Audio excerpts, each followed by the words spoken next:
one part of the article is simply about about whether he really got rich on his own efforts or on his dad's back. Obviously, that's not a legal issue. That's just about how he's presented himself and what we think of him.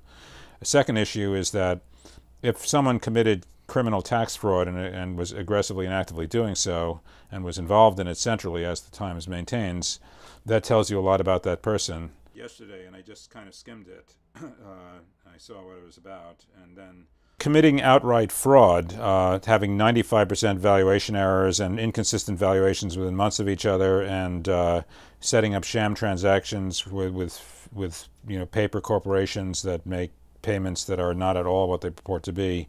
That's kind of beyond what the very wealthy do.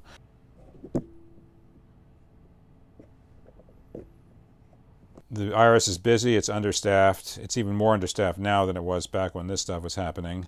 You're an auditor, you have to decide what raises a red flag for you, what should you challenge, and what sort of work and research do you do to challenge it, given that you have 40 hours probably in your work week and a lot on your plate. You're looking for red flags and for things that look dubious, so this may not have raised red flags.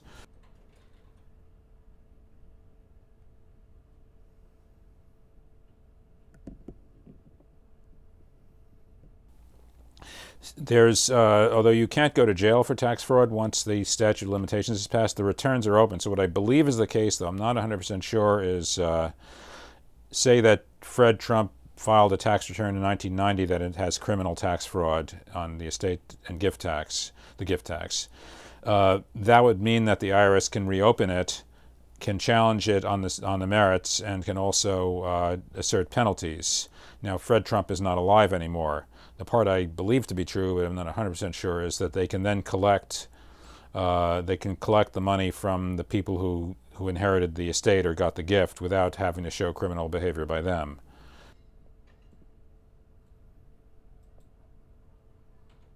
One thing you'd have to ask is, Fred presumably had less taxable income because of these things. What did All County or the kids do to offset the extra tax liability, income tax liability? And I don't know. The Times doesn't seem to have any information about the income tax stuff. So